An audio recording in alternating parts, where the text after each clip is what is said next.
Fala, CACDista! Sejam todos muito bem-vindos! Hoje é sexta-feira, 19 de setembro de 2025 e está começando mais um resumo semanal de notícias do podcast DEG.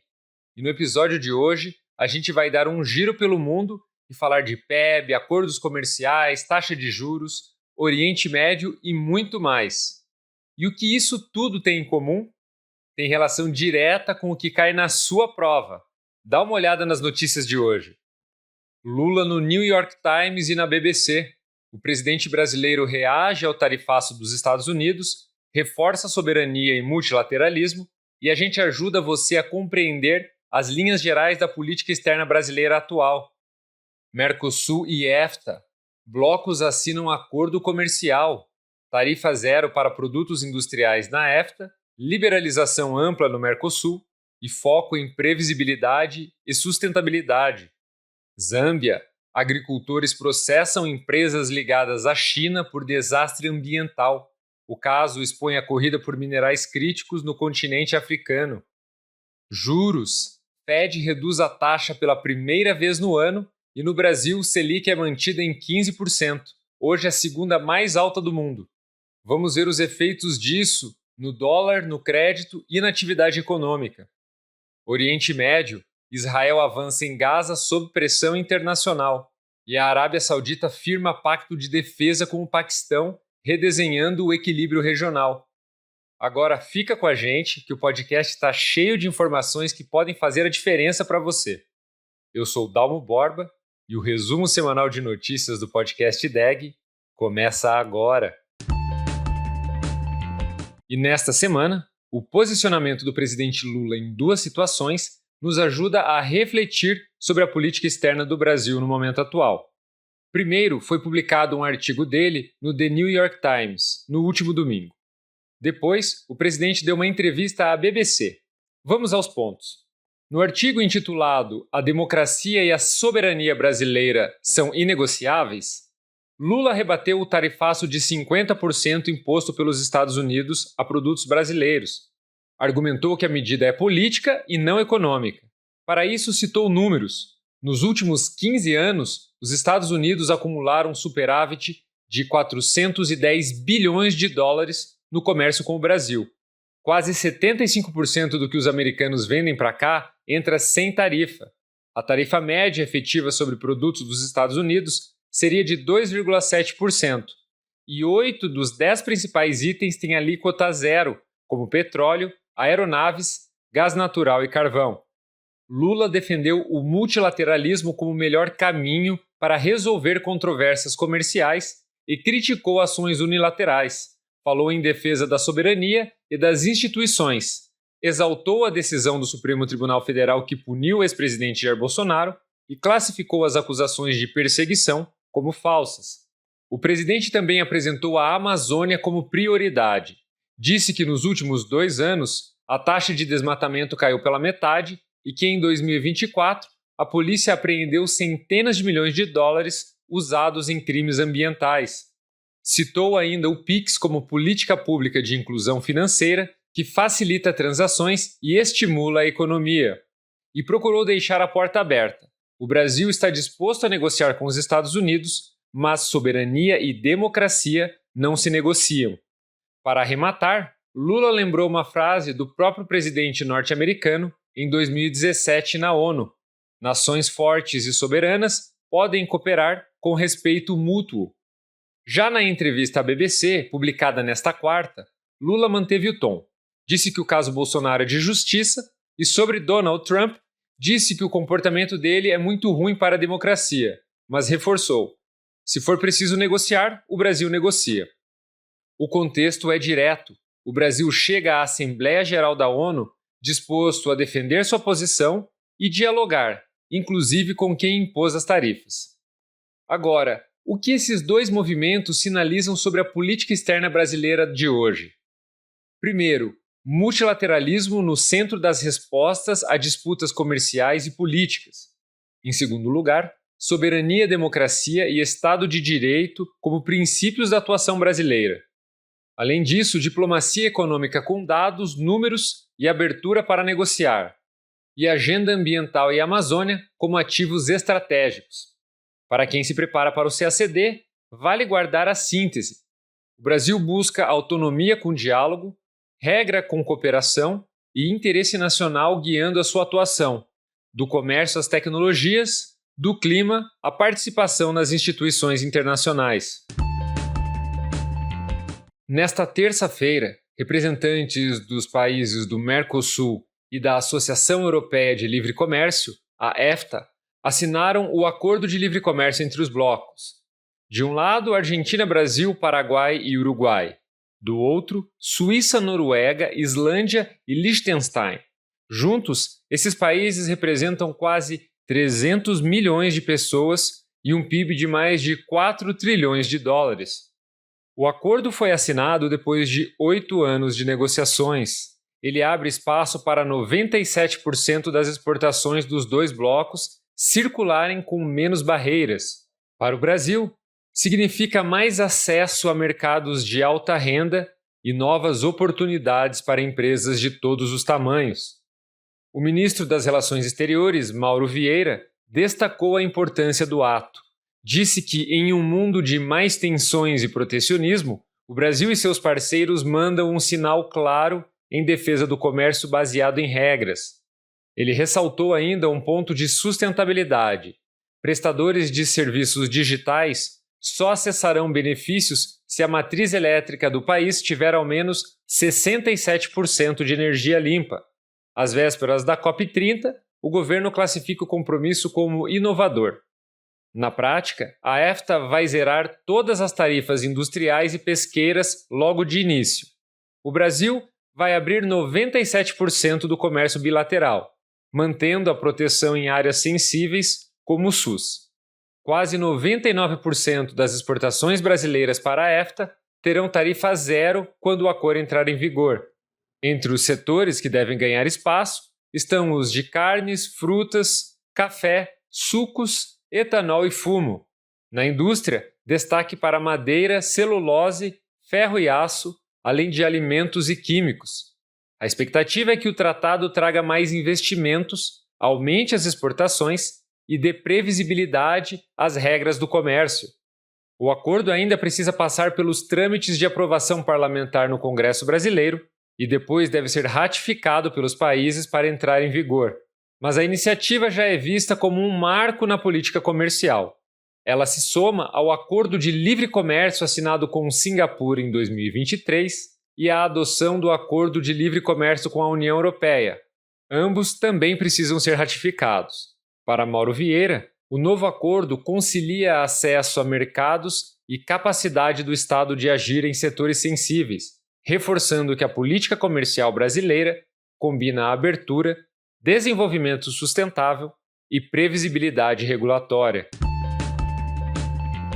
Na Zâmbia, agricultores abriram um processo de 80 bilhões de dólares contra 2 mineradoras chinesas. Eles acusam as empresas de provocar uma catástrofe ecológica após o colapso de uma barragem que armazenava rejeitos de mineração de cobre. O acidente ocorreu em fevereiro. Milhões de litros de material altamente ácido se espalharam por rios e áreas agrícolas. O resultado foi a morte em massa de peixes, a contaminação da água e a destruição de plantações. Segundo os agricultores, cerca de 300 mil famílias foram afetadas. Muitas comunidades tiveram que queimar colheitas e abandonar poços que também ficaram poluídos. Há relatos de doenças como sangue na urina e problemas respiratórios. O processo foi aberto por 176 agricultores, representando suas comunidades na Alta Corte de Lusaka. Eles pedem que as empresas depositem 80 bilhões de dólares em um fundo gerido pelo governo para reparação ambiental e compensação. Também exigem a criação de um fundo emergencial de 20 bilhões de dólares para assistência imediata e avaliações de saúde e meio ambiente. As empresas Sinometals Leach Zambia e NFC Africa Mining ainda não comentaram o processo. Em nota divulgada em setembro, uma delas reconheceu o vazamento de cerca de 50 mil metros cúbicos, mas disse que a situação foi controlada em poucas horas. A Embaixada dos Estados Unidos chegou a emitir alerta, afirmando que a contaminação poderia se espalhar pela água, pelo solo e até pelo ar. Esse caso ganha relevância em um momento em que a corrida global por minerais estratégicos se intensifica. Cobre, cobalto, lítio e níquel são recursos essenciais para baterias, inteligência artificial e para a transição energética. A África concentra parte importante dessas reservas, mas a exploração tem gerado impactos ambientais severos e riscos de dependência econômica. A China, que já controla mais de 60% da produção mundial de cobalto, amplia sua presença no continente, enquanto países africanos enfrentam o desafio de transformar riqueza mineral em desenvolvimento sustentável. O Fed, Banco Central dos Estados Unidos, cortou os juros pela primeira vez no ano. A taxa foi reduzida para uma faixa entre 4% e 4,25% ao ano. O corte foi de 0,25 ponto percentual. Parte do comitê quer novos cortes em outubro e dezembro. A inflação por lá segue acima da meta e o mercado de trabalho perdeu fôlego. Quando os juros caem nos Estados Unidos, o dólar tende a perder força. Investidores procuram rentabilidade em outros lugares. Entra em cena o chamado carry trade. Pega-se dinheiro onde o juro é menor e aplica-se onde o juro é maior. Isso costuma trazer dólares para países emergentes, como o Brasil, e ajuda a valorizar o real. No Brasil, o Copom manteve a Selic em 15% ao ano. O comunicado cita incerteza externa e inflação acima da meta. Também fala em atividade mais moderada, apesar do emprego continuar firme. A decisão vale pelos próximos 45 dias. Com o corte lá fora e a Selic parada aqui, a diferença de juros entre os dois países aumenta. Para investidores estrangeiros, fica ainda mais atrativa a renda fixa brasileira, que paga cerca de 10% a mais do que nos Estados Unidos. O resultado provável é um fluxo para ativos locais, dólar mais comportado e espaço para a bolsa subir. O Brasil segue com um juro real entre os mais altos do mundo. Pelas contas de algumas consultorias, está em segundo lugar no ranking global. Isso contribui para segurar a inflação, porque a taxa de juros representa o custo do dinheiro no país. Com o dinheiro mais caro, há uma redução nos gastos e nos preços. Mas o crédito fica limitado e tende a desacelerar o crescimento econômico. É o equilíbrio clássico da política monetária. Vale lembrar que no Brasil funciona o tripé macroeconômico adotado em 1999. Metas de inflação, com a taxa de juros como instrumento, resultado fiscal consistente, em que o objetivo é o superávit primário, e câmbio flutuante. E como isso afeta o dia a dia da economia? Se há juro alto, o crédito fica mais caro, consumo e investimento ficam mais fracos e a inflação é contida. Em caso de juros mais baixos, o crédito fica mais barato, a atividade econômica reage, mas a pressão inflacionária pode voltar. No caso do câmbio, com mais dólares entrando, o real tende a se valorizar, o que estimula as importações. Com fuga de dólares, a taxa de câmbio sobe e encarece produtos importados, estimulando as exportações. Para quem estuda economia para o CACD, vale revisar os conceitos de política econômica e fixar os pontos-chave. Israel iniciou, na segunda-feira, dia 15, uma invasão terrestre para ocupar a cidade de Gaza. O governo afirma que o objetivo é derrotar o Hamas e libertar reféns. As autoridades de saúde em Gaza registraram dezenas de mortes em todo o território. A internet e as linhas telefônicas foram cortadas, ruas bloqueadas e prédios destruídos. Há êxodo em massa. O exército de Israel afirmou nesta quinta-feira que mais de 450 mil pessoas deixaram a cidade de Gaza. É quase metade de cerca de 1 milhão de pessoas que viviam no maior centro urbano da faixa de Gaza. Falta comida, remédios e abrigo. O Unicef lembra que centenas de milhares de crianças vivem a mesma rotina de fuga desde o início da guerra. A operação ocorre em meio à nova pressão internacional. O secretário-geral da ONU, Antônio Guterres, classificou a escalada como moral, política e legalmente intolerável. E veio um ponto de ruptura.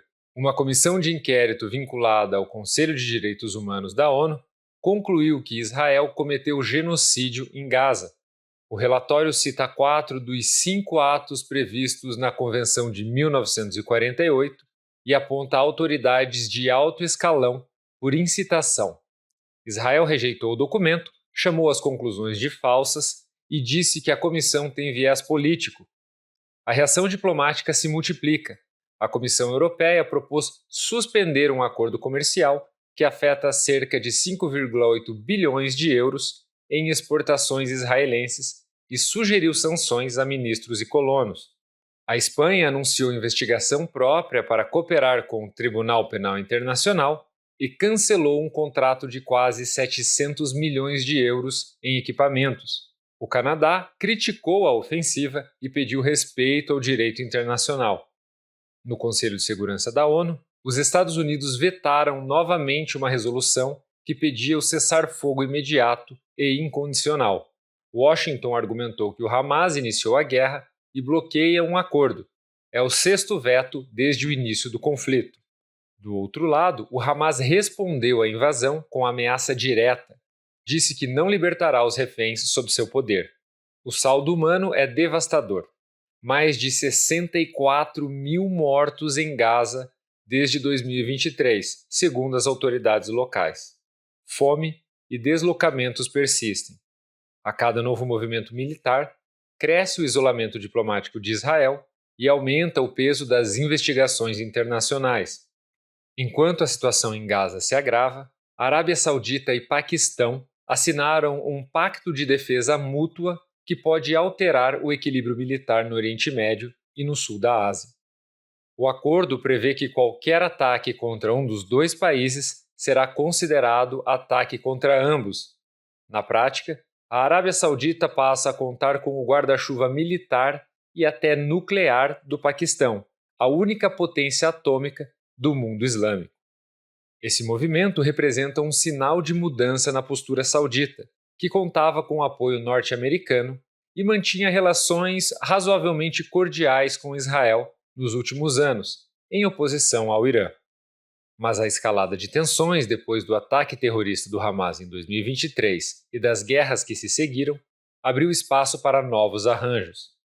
Com o ataque israelense ao Catar, onde fica a maior base dos Estados Unidos na região, o governo de Netanyahu provocou um abalo diplomático. O resultado: países árabes se uniram em busca de alternativas, e Riad acelerou a aproximação com Islamabad. E agora, antes de encerrar esse episódio, vamos dar uma olhada em algumas notas rápidas às quais vocês devem estar atentos. A GNU começou em Nova York a 80ª sessão da Assembleia Geral da ONU. O tema deste ano: Melhor Juntos, 80 anos e mais para a paz, desenvolvimento e direitos humanos. O debate geral começa no dia 23 de setembro e o Brasil, como de costume, abre os discursos. ONU e Estado palestino. A Assembleia Geral aprovou uma resolução apoiando a solução de 2 estados, condenando os ataques de 7 de outubro e cobrando a libertação de reféns.